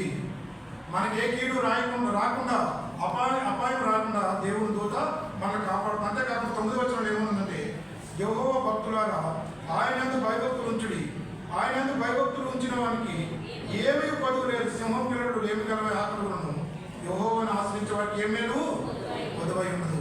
కనుక ప్రియమైన వాళ్ళారా, నీవు దేవుడైన యెహోవాను ఆశ్రయిస్తే నీకు ఏ మేలు కూడా కొదువులే ఉండవు. అంటే దాని అర్థం నువ్వు కోటీశ్వరుడు అయిపోతావు అని చెప్పట్లేదు. సామెతల గ్రంథము 16-15 ఏముందంటే దాని అర్థం ఏంటంటే, చూడండి, ఒక మాట గుర్తొచ్చింది.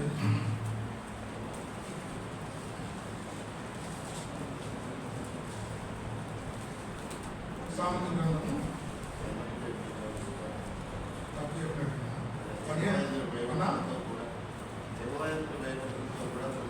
అదేనండి, నెమ్మది లేకుండా విస్తారమైన ధనం. సామెతల గ్రంథము 15:16. నెమ్మది లేకుండా విస్తారమైన ధనం ఉండుట కంటే యెహోవా యందు భయభక్తులు చొప్పున కొంచెం కలిగినట మేలు. దాని అర్థం ఇందాక అన్న చెప్పాడు కదా, యెహోవా యందు భయభక్తులు అంటే బాగా డబ్బు వస్తుందేమని చెప్పి భయభక్తులు పెట్టుకోవద్దు, మళ్ళీ అదొక సెంటిమెంట్ అవుతుంది. నేను చెప్పిన అందుకోసం మళ్ళీ ఈ వాక్యాన్ని మళ్ళీ గుర్తొచ్చి చెప్పాను. కానీ ప్రియమైన వాళ్ళరా, మనకున్నది కొంచెమైనప్పుడు కూడా సంతృష్ట సహితమైన దైవభక్తి కలిగి మనం దేవుళ్ళ తృప్తి కలిగి ఉంటాం. కనుక దేవుని యందు భయభక్తులు మనకి ఏ లోటు లేకుండా దేవుడు చూసుకుంటాడని ఆ దేవుని యొక్క ఆ వాగ్దానం అంతే. అంతేకాకుండా కీర్తన గ్రంథము 145:19, కీర్తన గ్రంథము 145:19.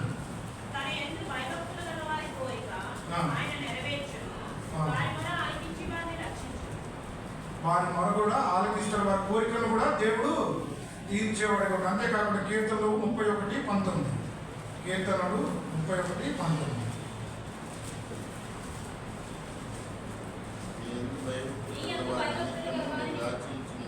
నీవు దాచించిన మేలు ఎంతో గొప్పది. డిఫరెన్స్ ఎక్కువ చూపిస్తుందని బాధపడద్దు. భయభక్తుల గురించి చాలా ఉన్నాయి, కానీ దేవుని ప్రజలు దేవునికి భయభక్తులు కలిగి ఉంటే ఎన్ని మేలులో దాని గురించి అర్థం చేసుకోవాలని నా ఉద్దేశం. నేను మామూలుగా రిఫరెన్స్ ఎక్కువ చెప్పను, కానీ ఎందుకు చెప్పాలి అంటే, ప్రియమైన వాళ్ళరా, దేవుని భయం అనేది మనకి ఆయనతో స్నేహపూర్వకమైన సంబంధాన్ని కలిగజేస్తుంది. అది కొనసాగించడానికి మనం పవిత్రంగా జీవిస్తూ ఉండాలి. ఆ పవిత్రంగా జీవించడం వలన మనకు ఆయన ఏ మేలు కూడా కొదువు లేకుండా చేస్తాడు. ఆయన జీవపు ఊటగా ఉంటాడు. ఆయన మనకి మరణం వరకు నమ్మదగిన దేవుడిగా, మనం పవిత్రమైన జీవితంతో ప్రత్యేకమైన వారుగా, స్వకీయ సాంపాద్యంగా, రాజులైన యాజక సమూహంగా మనం నడిపిస్తూ ఆయన ఉద్దేశానుసారంగా ఆయన మనం నడిపిస్తాడు. కనుక దేవుని యొక్క ఉద్దేశం ఏంటంటే, అంతేకాకుండా ఎవరైతే ఆయన ప్రేమిస్తే భయపడతారో ఆయనకి కీర్తనలు 25:4 ఆయన యొక్క మర్మములు వారికి తెలియజేస్తారని రాయబడింది. కీర్తన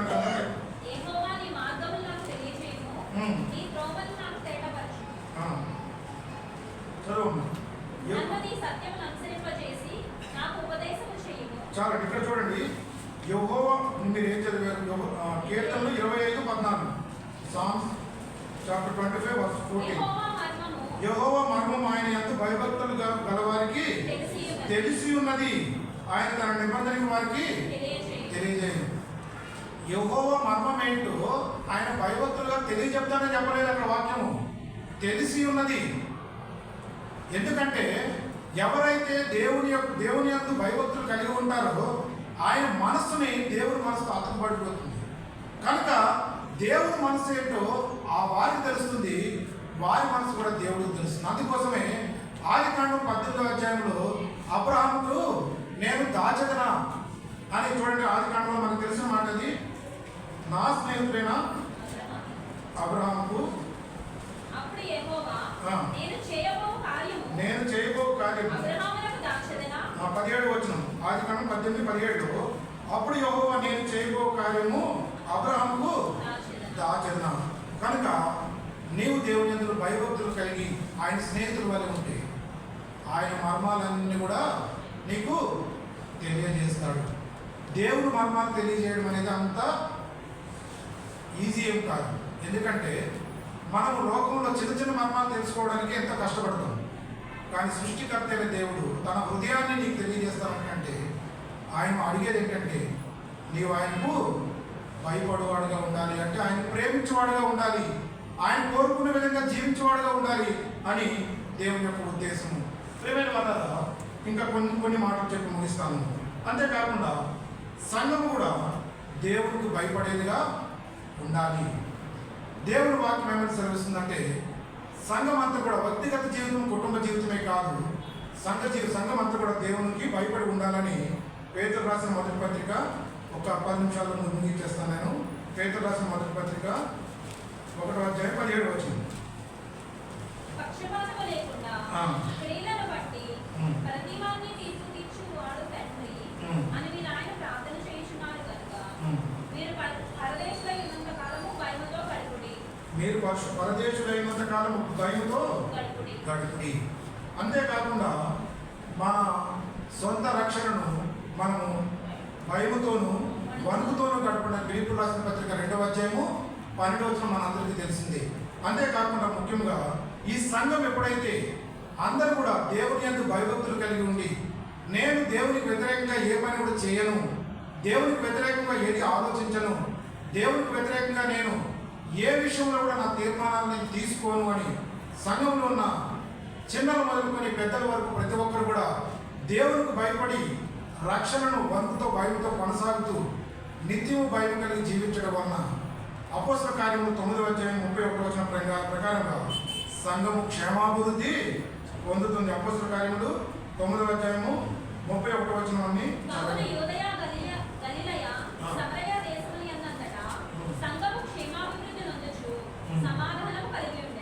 చాలండి.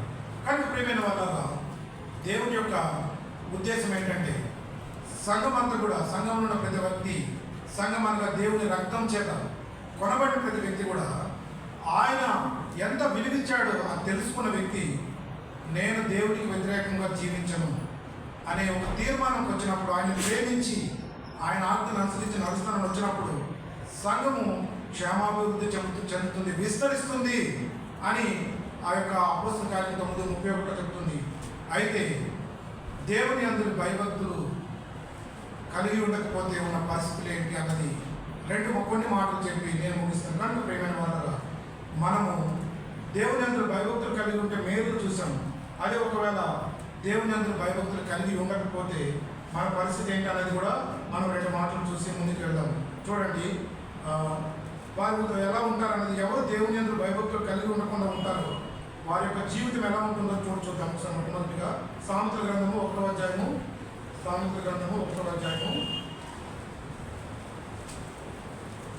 24వ వచనం. Proverbs chapter 1 verse 24. నేను పిలవగా మీరు వినకపోతే చదువు. నేను చెప్పిన బోధ ఏమీ మీరు వినక త్రోసివేసితిరి, నేను గద్దింపగా లోబడకపోతిరి. చాలు. ఇక్కడ చూస్తే దేవుని యొక్క మాటలను నిర్లక్ష్యం చేయడం అనే ఒక మాటతో మనం దీన్ని వివరిస్తున్నాం. కనుక ప్రియమైన వాళ్ళ దేవుడు ఎన్నోసార్లు మనకు అనేక విషయాలు బోధిస్తున్నప్పుడు కూడా వింటున్నాం, విడిచిపెడుతున్నాం. కనుక మనం చదువుతున్న మొట్టమొదటిగా 28లో మనం చదివిన వాక్యం కూడా ఏమనుందంటే అంటే ఆయనకు నిత్యము భయపడేవాడు ధన్యుడని చెప్తూనే ఎవరైతే ఆయనకు చూడండి ఆ వచనాన్ని మనం ఒకసారి చదువుదాం. నిత్యము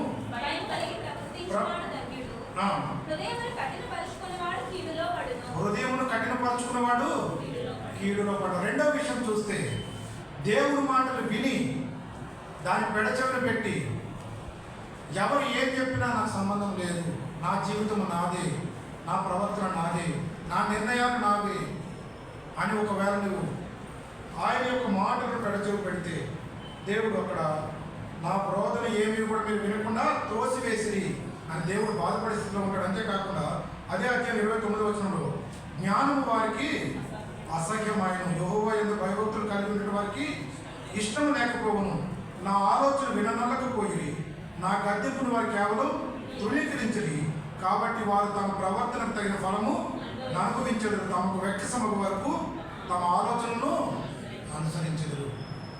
దేవుని వాక్యం విని అది ఎవరైతే అనుసరించకుండా ఇక్కడతోనే విడిచి వెళ్ళిపోతే మన ఇష్టానుసారంగా మన జీవితం జీవిస్తే ఆయన ఒక దినమున భయం పుట్టించేవాడుగా ఉంటాడని నేను ఆ వాక్యాలు చదవలేదు, టైం అయిపోయిందని.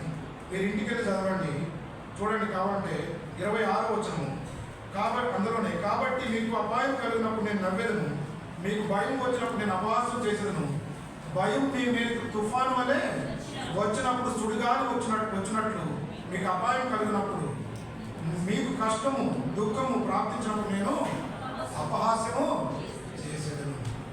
దేవుని వాక్యాన్ని నిర్లక్ష్యం చేసి మన ఇష్టానుసారంగానే మనం అన్ని విషయాల్లో ప్రవర్తిస్తే, ఆయన వాక్యం నిర్లక్ష్యం చేస్తే దేవుడు దానికి ఒక మాట చెప్తున్నాడు. ఆ భయం ఏంటో, దేవుని భయం ఏంటో ఒకసారి పుట్టిస్తాడు. కానీ ప్రియమైన వాళ్ళారా, మనము దేవుడి చేతిలో పడట భయంకరమైన దేవుని వాక్యం సర్విస్తుంది కనుక చాలా విషయాలు ఉన్నాయి కానీ అవన్నీ మాట్లాడడానికి టైం లేదు కనుక ప్రియమైన వాళ్ళారా, మనం దేవునికి భయభక్తులు కలిగి జీవించాలి. అక్కడ మన హృదయంలో కఠినపరచుకోవడం వల్ల మనము చాలా నష్టపోతాం. అందుకొరకే చూడండి, రోమిలకు రాసిన పత్రిక 1:28 వచనంలో వారు హృదయంలో దేవునికి చోటు ఎక్కిపోయి. చదవండి ఎవరైనా రోమిలకు రాసిన పత్రిక 1వ అధ్యాయము. మరియు వారు తమ మనసులో దేవునికి చోటియ్యనల్లకపోయేది గనుక చేయరాని కార్యములు చేయుటకు దేవుడు భ్రష్ట మనసును వారికి అప్పగించెను. చేయరాని కార్యములు చేయుటకు భ్రష్ట మనసు దేవుడు వారికి అప్పగించేస్తాడు. చూసి దేవుడు ఇంకా నువ్వు మాట వినకపోతే, నువ్వు ఫరో వలె నీ హృదయం కఠినపరుచుకుంటే, కీర్తనలు 95:8 ప్రకారంగా ఆ యొక్క హృదయం నువ్వు కఠినపరుచుకుంటే దేవుడు విడిచిపెట్టేస్తాడు. దేవుడికి ఏమి చేయలేడు. నువ్వు ఉద్దేశపూర్వకంగానే నువ్వు అన్ని పాపములు విశ్వాసం అయ్యింది కూడా ఉద్దేశపూర్వకంగా నీవు చేసే పనుల్లో, నీవు చేసే బిజినెస్లో, నీవు చేస్తున్న ఒకవేళ ఉద్యోగంలో కూడా లంచము తీసుకోవడము, లేకపోతే దేవుని భయం లేకపోవడము, లేకపోతే వివాహాల్లో కట్నాలు తీసుకోవడము, ఏదైనా ఉండొచ్చు. దేవుని భయం లేకుండా నువ్వు చేసే పనులు. ఎగ్జాంపుల్ కొన్నే చెప్తున్నాను. నువ్వు ఇష్టానుసారంగా జీవిస్తే, ఉద్దేశపూర్వకంగా జీవిస్తే, చూడండి హెబ్రీయులకు రాసిన పత్రిక 10వ అధ్యాయము. హెబ్రీయులకు రాసిన పత్రిక 10వ అధ్యాయము 26వ వచనం నుంచి. మరియు సత్యమును గూర్చి అనుభవజ్ఞానము పొందిన తరువాత బుద్ధిపూర్వకముగా పాపము చేసిన ఎడల పాపములకు బలి ఇకను ఉండదు గాని న్యాయపు తీర్పునకు భయముతో ఎదురు చూచుటయు విరోధంలో ఉదహింపబోవు తీక్షణమైన అగ్నియునికను ఉండును. ఇక్కడ చూస్తే బుద్ధిపూర్వకంగా నీవు పాపం చేస్తే, దేవుని గురించి తెలుసు, దేవుని వాక్యం గురించి తెలుసు, దేవుని అందు భయభక్తులు ఏంటో విన్నావు, దేవుని అందు భయం లేకపోతే ఏ శిక్ష వస్తుందో తెలిసినప్పుడు కూడా అన్ని విషయాల్లో కూడా ఉద్దేశపూర్వకంగా నువ్వు చేస్తే, తప్పును కప్పిపుచ్చుకుంటే, ఎవరికి కనిపించేదని నువ్వు కప్పిపుచ్చుకుంటే దేవుడు మాత్రం విడిచిపెట్టాడు. ప్రియమైన వాళ్ళరా, అక్కడ ఏమని ఉందంటే న్యాయమైన తీర్పునకు భయంతో ఎదురు చూడాలని. ఇప్పుడు భయం ఏంటో మళ్ళీ ఎదురు చూడాల్సి వస్తుంది. ఇందాక చెప్పాడు కదా, తుఫాను వల్ల భయం వస్తుందని. ఇప్పుడు అదే భయాన్ని దేవుడు పుట్టిస్తాడు నీకు. అంతేకాకుండా ఎప్పుడైతే ఏ వ్యక్తికి భయం ఉంటుందో తెలుసా, దేవుడు నమ్ముకుని కూడా భయపడేవాడికి ఒక విషయం చెప్తున్నా. ఏ వ్యక్తి అయితే దేవుడిని ప్రేమించి తన దేవుడు సంతోషపెట్టాలనుకుంటాడో ఆ వ్యక్తిలో పరిపూర్ణమైన ప్రేమ దేవుని భయాన్ని వెళ్ళగొడుతుంది. ఏ వ్యక్తి అయితే దేవుడు ఆజ్ఞను అనుసరించకుండా దేవుణ్ణి ఆజ్ఞను విసర్జిస్తాడో ఆ వ్యక్తికి భయం వెంటాడుతూనే ఉంటుంది. ప్రతి వ్యక్తిని చూస్తే కూడా భయపడతాడు. ఎందుకంటే నిత్యము భయం ఎలా బతుకుతాడంటే దేవుడి గురించి కాదు, మనుషులు చూసి కూడా భయపడతాడు. వెంటాడుతూనే భయపడతాడు, జీవిస్తూనే ఉంటాడు. ఇక్కడ ఏముందంటే న్యాయమైన తీర్పు భయంలో ఎదురు చూడాలి. అంతేకాకుండా దహించబో తీక్షమైన అగ్ని ఇక్కడ ఉండును. అది ఎవరి కోసం అంటే సిద్ధపరిచింది అంటే మన కోసం కాదు. యాక్చువల్గా ఆ దహించబోయే అగ్ని దేవుడికి బాగా ఆ యొక్క వ్యతిరేకమైన వారి కోసం సిద్ధపరిచిన అగ్ని మనము మన స్వాస్థ్యంగా చేసుకోవడం పరిస్థితి దేవుడికి భయపడకపోతే. ప్రియమైన వల్ల అంతేకాకుండా 29వ వచనం చాలా బాధాకరమైనది. ఈ ఎవరైతే దేవుని యొక్క విషయం తెలిసి అనుభవపూర్వకంగా తెలిసి విశ్వాసులయ్యి బాప్తిజాలు తీసుకొని ఉద్దేశపూర్వకంగా పాపాలు చేస్తున్నారో, ఇట్లుండగా దేవుని కుమారుని పాలములతో త్రొక్కి తాను పరిశుద్ధపరచుటకు సాధనమైన నిబంధన రక్తం అపవిత్రంగా ఎంచి కృపకు మూలముగా ఆత్మను తిరస్కరించిన వాడు ఎంత ఎక్కువైన దండనకు పాత్రుడుగా ఎంచబడిన మీకు తోచును. పగ తీర్చుడు నా పని, నేనే ప్రతిఫలం ఇస్తును. అక్కడ లాస్ట్ వచ్చిన 31 అందరం కలిసి చదవాలి. 31వ వచనం అందరం కలిసి చదవాలి. జీవంగా దేవుడి చేతిలో పడ్డ భయంకరము. కనుక ప్రియమైన వాళ్ళ మనుషుల చేతిలో పడితే ఏమో కానీ ఉద్దేశపూర్వకంగా పాపము చేసి దేవుని చేతిలో మనం పడకూడదు. ఈ లోకములో మనకు టెంప్ట్ చేసేది ఏదైనా కూడా అది మనము యోసేపు వల్ల తప్పించుకోవడానికి ట్రై చేయాలి.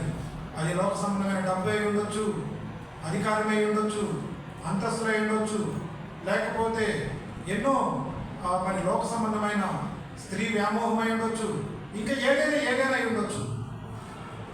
మనం తప్పించేది ఏదైనా మనం అక్కడి నుంచి యోసేపు వలె దూరంగా పారిపోవాలి. మనం ఆ యొక్క దేవునికి కృపకు మూలముగా ఆత్మను తిరస్కరించే వారంగా జీవించకూడదని ఇక్కడ దేవుని యొక్క వాక్యం సెలవిస్తుంది.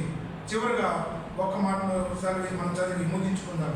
దేవుని యొక్క ఉద్దేశం ఏంటన్నది మనము 1-2 మాటలను చదివి ముగించుకుందాం. ద్వితీయోపదేశకాండము 10వ అధ్యాయము 12వ వచనం.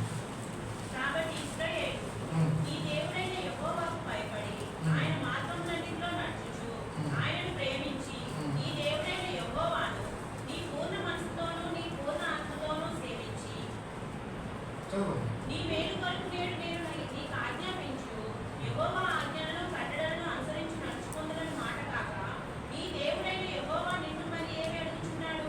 అది చూస్తే చాలా జాగ్రత్తగా, నీ మేలు కొరకు నేను నీకు ఆజ్ఞాపించి యెహోవా ఆజ్ఞలను కట్టడను అనుసరించి నడుచుకుందునన్న మాట కాక నీ దేవుడైన యెహోవా నిన్ను మరి ఏమి అడుగుతున్నాడు. దేవుడు నేను ఏమి అడగట్లే. నీ మేలు కొరకు నేను కట్టడలు నియమం ఇచ్చాను, దాన్ని అనుసరించమనే కదా నేను అడుగుతున్నా. అంతకన్నా నేనేమి అడగటం లేదు. దేవుడు నీ నుంచి ఏమి కోరుకోవట్లేదు. నీ హృదయాన్ని కోరుతున్నాడు. నా కుమారుడా నీ హృదయం నాకు ఇమ్ము. దేవుడు అడుగుతున్నాడు నీ హృదయంలో పూర్ణ హృదయంతో పూర్ణాత్మతో ఆయన ప్రేమించాలని, ఆయన భయం అంటే ఆయన ప్రేమించాలని ఆ ఒక్కటే దేవుడు అడుగుతున్నాడు. కనుక యెషయా గ్రంథం 66:2 ఎవడు దీనుడై మరి ఆ యొక్క నా మాట నేను వణుకునో వారి అందు నేను సృష్టించున్నాను. కనుక దేవుని వాక్యం మీద ఏమైనా సెలవిస్తుందంటే ఆత్మీయ జీవితంలో నేను మనం నిత్యము దేవుని భయం కలిగి ధన్యురాలు కావాలని దేవుని యొక్క ఉద్దేశం. మన హృదయం కఠినపరచుకుని ఫరోవలే మనం కఠినపరచుకోవద్దు. ఇజ్రాయెల్ ప్రజలకు కఠినపరచుకున్నట్టు మనం కఠినపరచుకోవద్దు. దేవుని ఉగ్రతకు లోనవ్వకూడదని దేవుని యొక్క ఉద్దేశము.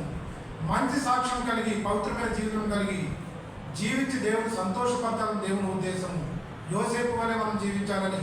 అంతేకాకుండా హెబ్రీ రాసిన పత్రిక 5వ అధ్యాయంలో చూస్తే యేసుక్రీస్తు ప్రభువు కూడా ఆయన దేవుని అందరూ భయభక్తులు కలిగి కన్నీరుతో ప్రార్థన చేసి ఆయన మరి ఆ వచనం ఉంది. 5వ అధ్యాయం 7వ వచనం చూస్తే శరీరధారి చదవమ్మా. శరీరధారి అయిన దినములలో మహారోదనముతోనూ కన్నీళ్లతోనూ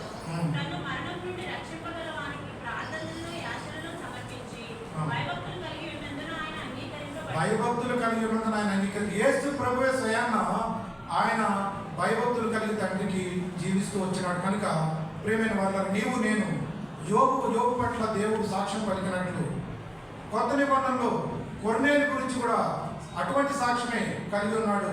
ఆయన మరి భక్తిపరుడని యథార్థతపరుడని అంతేకాకుండా దేవుని అందరూ భయభక్తులు కలిగిన వాడని మంచి సాక్ష్యం కలిగి ఉన్నాడు. కనుక నా జీవితము దేవుడు ఆస్వాదించినట్లు మనం మంచి సాక్ష్యం కలిగి జీవించాలని, మన సాక్ష్యము చెడిపోకుండా ఈ వ్యక్తి దేవునికి భయపడడు, ఈ వ్యక్తి మూర్ఖమైన వ్యక్తి అని ఎవరు మనల్ని అనకుండానట్లు, అటు చెడు సాక్ష్యం మనలో ఉండకుండానట్లు మన యొక్క జీవితం మనం కాపాడుకుందాం కాక దేవుడి వాక్యం దీవించు.